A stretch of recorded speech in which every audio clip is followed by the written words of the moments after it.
Hello, everyone. I can certainly create another deeply moving story for you, set against the tumultuous backdrop of World War II.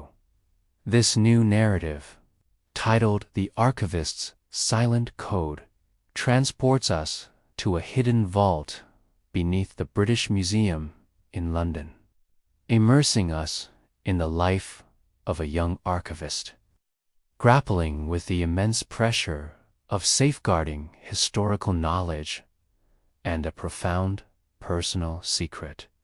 It explores themes of family bonds, raw emotion, enduring love for heritage, and the unique sense of loneliness that war can inflict. I hope Evelyn's journey resonates with you as much as it does with me. The air in the deep, subterranean vaults beneath the British Museum was perpetually cool, thick with the scent of aged paper and ancient dust. For 25-year-old Evelyn, the hushed silence of the archives, broken only by the soft rustle of her movements, was both a peculiar comfort and an agonizing torment. Each carefully catalogued scroll, each meticulously preserved map, marked the slow, unforgiving passage of time, a painful testament to how profoundly her loneliness had deepened, settling like the pervasive dust since the war had swallowed her world. Before the war, her life had been a vibrant tapestry of intellectual curiosity and quiet contentment. Her father, a brilliant but eccentric historian, would often bring her to the museum, teaching her to decipher ancient scripts and to hear the whispers of forgotten civilizations. Her mother, whose laughter was like the chime of distant bells, would fill their small Bloomsbury home with the aroma of strong tea and the lively debates of her literary salon, her vibrant presence weaving the threads of their family life into a rich, comforting whole. Her older brother, Arthur, a spirited young journalist with an insatiable hunger for truth, would often join their discussions, challenging their father's theories with his own keen observations. The love in their home was expressed in shared knowledge, in spirited intellectual exchanges, and in the deep, unwavering certainty of their family's bond to history and to each other. She remembered the crisp scent of old parchment, the smooth, cool feel of a clay tablet beneath her fingers, and the comforting weight of her father's hand on her shoulder as he pointed out a rare inscription. These were the priceless, cherished fragments of her past, now tragically shattered and scattered by the cruel machinery of war. Then the bombs had fallen on London. Not just the physical bombs that tore through buildings, but the bombs of uncertainty and fear that tore through lives. Her father, fiercely dedicated to preserving historical truth, had volunteered for a dangerous mission to salvage ancient texts from bombed-out libraries across Europe, disappearing into the perilous shadows of occupied territories. Her mother, her vibrant spirit slowly dimming under the harsh realities of nightly raids and rationing, had succumbed to a swift illness months later, leaving Evelyn and Arthur alone. Arthur, driven by a desperate need to find their father, had joined military intelligence, tasked with tracking agents behind enemy lines, his letters terse and infrequent. The vibrant tapestry of their family life had been brutally ripped apart, leaving gaping, aching voids that no amount of knowledge could ever fill. Evelyn clung to her duty, transforming her grief into a relentless focus. Her skill as an archivist, honed by years at her father's side, became her anchor, her only refuge.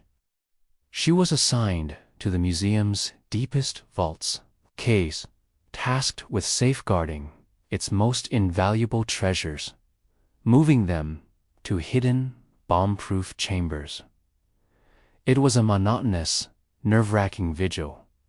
Each shift meant hours bent over dim lamps, meticulously cataloging items, wrapping fragile scrolls, and carefully moving heavy sarcophagi.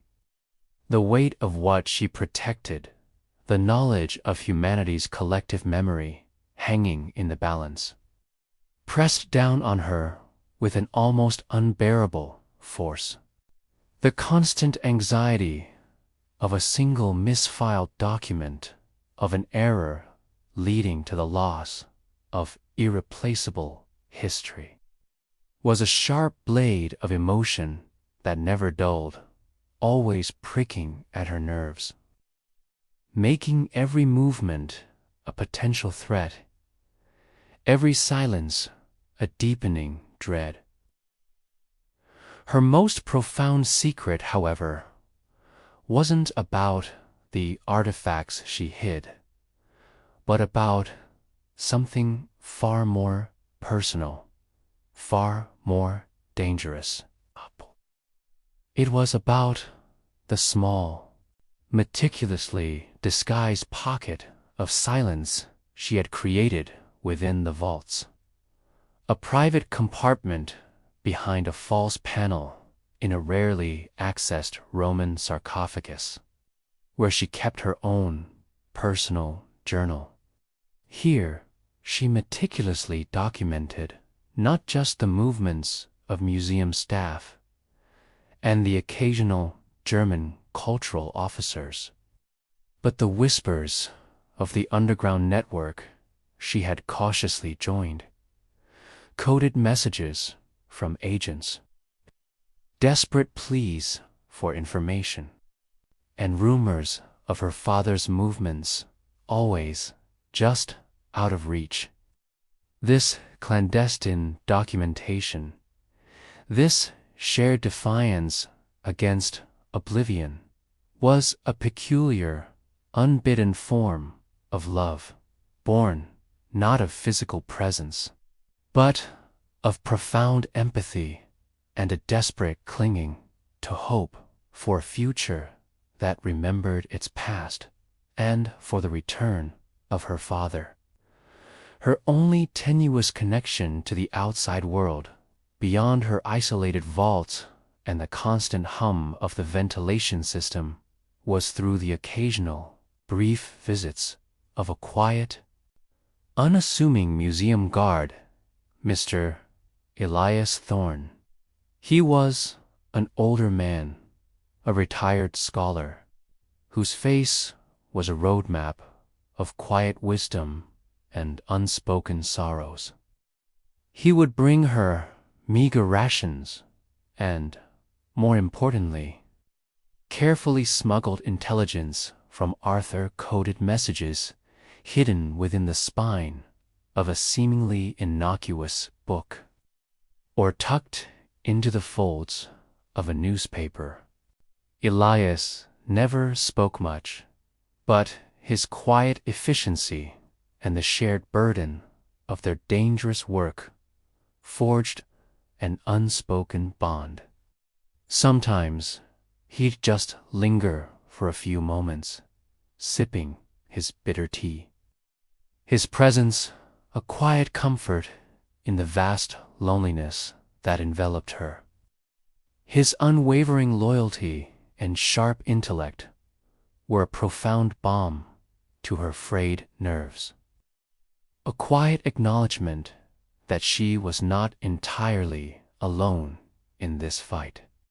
This shared, dangerous collaboration, forged in whispers and desperate acts of kindness, was a peculiar, unbidden form of love, born not of passion, but of mutual trust, unwavering loyalty, and a shared defiance against the crushing weight of occupation. One brutal winter afternoon, the air in the vaults was unusually still, heavy with unspoken tension. A high-ranking German cultural officer, Drive, Klaus von Hoffman, notorious for his ruthless efficiency in acquiring cultural assets for the Reich, arrived unexpectedly, accompanied by a small squad of heavily armed soldiers. He spoke of new, highly detailed intelligence capable of pinpointing hidden caches. My heart pounded, a frantic drum against my ribs, threatening to burst through my chest. Von Hoffman was a ghost I knew only by reputation, but his presence filled the air with an immediate, oppressive cold. My hands, though hidden beneath the counter, trembled violently, betraying my fear. I knew the danger. My hidden journal, the coded messages, the priceless artifacts, all of it could be easily detected. My father, Arthur, Elias, all of them were at risk if my position was compromised. Panic surged through me. Then a cold, sickening wave that threatened to drown me entirely. My archives, my lifeline, my secret. I was utterly, terrifyingly alone in this moment of impossible choice.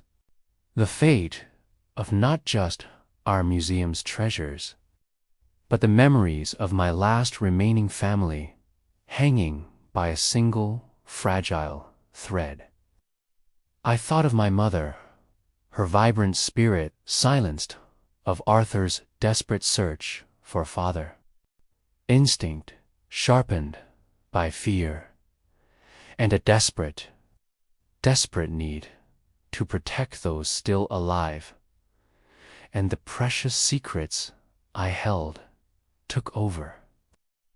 My voice, surprisingly steady, despite the violent tremor that shook my entire body, called out to Elias, who had just arrived with a new message, his face pale with cold. Mr. Thorne, the new inventory lists. They must be cross-referenced with the Roman section. The older, less significant pieces, they're often overlooked, but quite numerous. Elisa's face was grim, but he understood the urgency. He snatched a stack of fake inventory lists I had prepared, his eyes locking with mine in a silent promise. The vaults were now a ticking bomb. My secret, my love for this cause, had become a deadly liability. As Elias slipped out the back, I grabbed a half-finished catalog entry. A few vials of ink and a small, cherished locket containing a tiny, faded picture of my mother and Arthur. It stays, I muttered to myself, clutching the locket.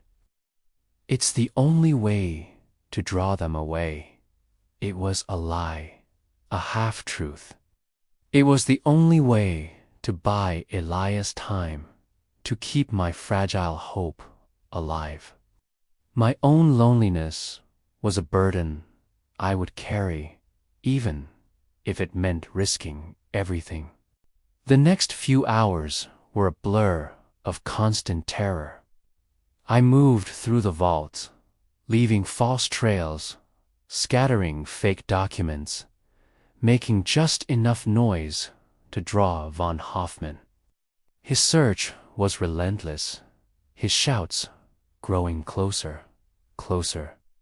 I could feel his unseen presence, his methodical search drawing closer. Then, a desperate message, whispered through the static from Arthur's hidden radio. Elias was safely out, and the new intelligence was being relayed. My heart clenched, a mix of relief and terror. Now, it was just me. I knew the crypt. I also knew a treacherous, uncharted passage through the deeper, forgotten catacombs beneath the museum, a path only my father had taught me for extreme emergencies, a place where no German could follow. It was an impossible escape, too dangerous for anyone else. I felt the familiar, cold knot of fear tightening in my stomach, the crushing weight of my loneliness. How could I possibly do this alone?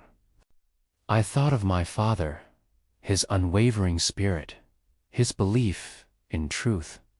I thought of my mother, her vibrant life, silenced, driven by a surge of desperate emotion. The raw ache of love for lost knowledge and the sharp sting of fear for my own life, and an indomitable will to act that transcended all else. I made a reckless, terrifying decision. I would go. There was no other choice. Under the deepest, most impenetrable cover of night, the air thick with dust and the scent of ancient stone, I prepared. I left a final coded message on my desk for anyone who might find it, confirming the intelligence Elias carried. I slipped out of the main vault, moving like a phantom through the labyrinthine passages, navigating by instinct and the faint, almost psychic connection to Arthur's desperate signals, knowing he would be watching for any sign of my success. The journey through the forgotten catacombs was harrowing, a descent into pure, suffocating darkness. I navigated treacherous collapses, squeezed through narrow crevices, narrowly avoiding German search parties who were now focused on the main vaults. My heart, a frantic drum against my ribs, threatening to burst. The cold, empty miles stretched before me, each one a testament to my isolation, to the sheer, terrifying scale of my task. As dawn approached, a thin, icy light creeping tentatively through a great high above. Exhausted and trembling from the bitter cold and pervasive fear, I finally reached a hidden exit deep beneath a forgotten church. I collapsed, safe for now. Days later, a faint signal confirmed Arthur's success. My act of desperate courage, fueled by love and loneliness, had not only saved Elias and the intelligence, but had secured a vital new escape route for others. Months later, the sounds of distant battle grew louder, swelling into a hopeful, terrifying roar. News came, first in hushed whispers that grew into triumphant shouts of the Allied liberation of London. The fighting was fierce, a joyous, chaotic explosion of freedom and celebration that filled the streets with revelry.